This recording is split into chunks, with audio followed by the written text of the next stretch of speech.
გამომდინარე იქიდან, რომ ჩვენს ქვეყანაში ყველაფერი აყვავებულია, შეგვიძლია სხვა ქვეყნების პოლიტიკაზე ვიმსჯელოთ.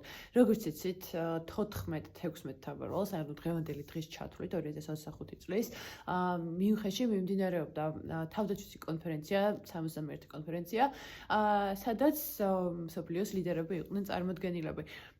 საინტერესოა, რაზეც დღეს მინდა შევჩერდე, ეს არის JD Vance-ის, ამერიკის შეერთებული შტატების ვიცე-პრეზიდენტის განცხადება, რომლის შინაარსიც იყო ასეთი, რომ მან მიმართა ევროპას და დაუწუნა, ასე ვთქვათ, სიტყვის თავისუფლების ხარისხი და აღნიშნა, რომ არის შემთხვევები, როდესაც ევროპაში ილახება ადამიანის გამოხატვის თავისუფლება, რაც არის ერთ-ერთი მთავარი დასავლური ღირებულება. შევდები მხოლოდ ერთ кейსზე, რომელზეც JD Vance-მა ისაუბრა გაერთიანებულ სამეფოს დამემართებაში გასული წლის ნოემბერში, ერთ-ერთი კლინიკის წინ. იმ კლინიკის წინ, სადაც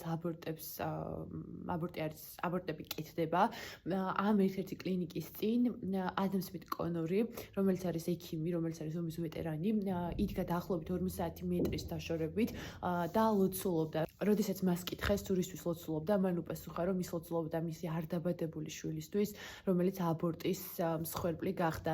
ამის შემდეგ დააპატიმრეს ეს ადამიანი და დაიწყო სასამართლო დავა, რომელიც დასრულდა იმით, რომ მას მიუსაჯეს 2 წლიანი პირობითი მსჯავრი, ასევე მოუწია 1000-ობით ევროს გადახდა ჯარიმის სახით.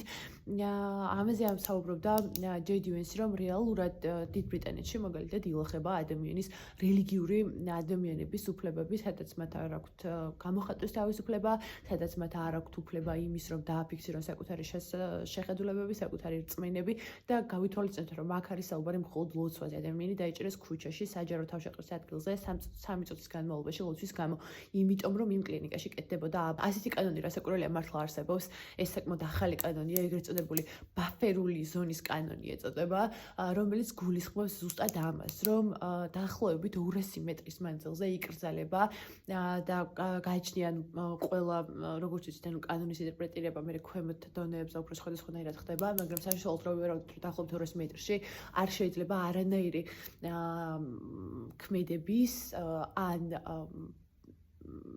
არანაირი ქმედების განხორციელება, რაშიც იგულისხმება ასევე ლოცვა, რამაც შეიძლება გავლენა მოახდინოს ადამიანის არჩევანზე.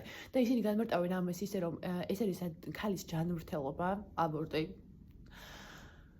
და თუ არ შეიძლება რომ შეეზღუდოს ამ არჩევანის გაკეთება. აქ არის ძალიან საინტერესო ერთი საკითხი, რომ გასაგები არის ხოლმე შემთხვევები, როდესაც კლინიკების წინ, სადაც კეთდება აბორტი, ძალიან ბევრი ადამიანი იკრიბება, ზოგიერთ შემთხვევებში ხოლმე ეს აქციები იღებს ძალადობრივ ხასიათს, გასაგებია, რომ ამის შეზღუდვა სახელმწიფომ უნდა მოახდინოს, თუ სახელმწიფოში აბორტი არის ლეგალური. ეს კიდე ცალკე დავისაგანია, უნდა იყოს თუ არა აბორტი ლეგალური. უბრალოდ, როგორც ვიცით, დიდ ბრიტანეთში ეს ყველაფერი ლეგალურია საკმაოდ დიდი ხანია, მაგრამ აქ არის ისეთი დამოკიდებულება ნამდვილად არასწორი, რაც საკმაოდ სწორად შენიშნა JD Vance-მა. ერთია რომ ადამიანის უფლებას ზღუდავ, რომ ადამიანი მშვიდად მოდის და ლოცულობს, როგორ შეიძლება ადამიანის ქუჩაში ლოცვა აუკრძალო, რას ნიშნავს გადაწყვეტილების მიღებაში ხელი შეუშალო. მეორე საკითხია აქ ის, რომ თვითონ როგორ არის, ხო? თვითონ რას უწოდებენ ისინი აბორტს, რომ ეს არის ქალის ჯანმრთელობა, საერთოდ არ არის აქ ქალის ჯანმრთელობა არაფერ შუაში. მე არ ვსაუბრობ იმ შემთხვევებზე, როდესაც ერთი სიცოცხლეს საფრთხე ემუქრება, აქ ნამდვილად ჯანმრთელობაზე არის საუბარი, მაგრამ ზოგადად აბორტის გაკეთება არ არის ქალის ჯანმრთელობა და ეს არის უბრალოდ ჩვეულებრივი დემაგოგია.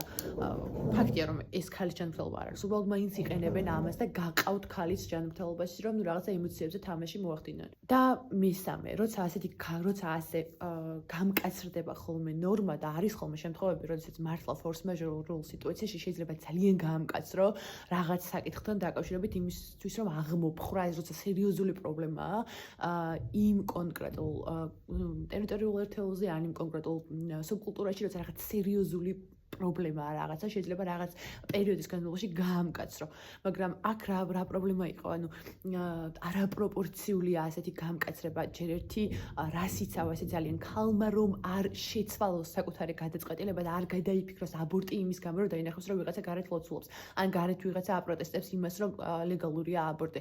ანუ ხვდებით, ანუ აქ ის კი არ არის, რომ ვიღაცამ ხელი შეუშალოს აბორტის გაკეთებაში, აქ იმაზეა, რომ თვითონ ქალმა ფსიქოლოგიური ზეწოლა არ იგრძნოს ამით, რომ გარეთ 50 მეტრის სიშორეზე ვიღაცა ლოცულობს და არ გადაიფიქროს აბორტის გაკეთება. რისგან ვიცავთ ქალს ბავშვის გაჩენისგან? თვითონ არ უნდა გადაწყვიტოს რასურს და რა არა, ასე გამძაფრებით რატომ ეშინია აი ამ კანონის შემოქმედებს იმის, რომ ქალმა აბორტის გაკეთება არ გადაიფიქროს. და სხვათა შორის ამ კანონმა ეს კანონი იმ შემთხვევაში ვრცელდება, თუ კლინიკის ფანჯრებთან ძალიან ახლოს არის ადამიანის სახლი და თავის სახლში გამოსაჩენ ადგილზე ადამიანი დგას და მეორე მხრიდან აღიქმება ან თვითონვე აღიარებს, რომ ეს ადამიანი ლოცულობდა ამ საკითხთან დაკავშირებით.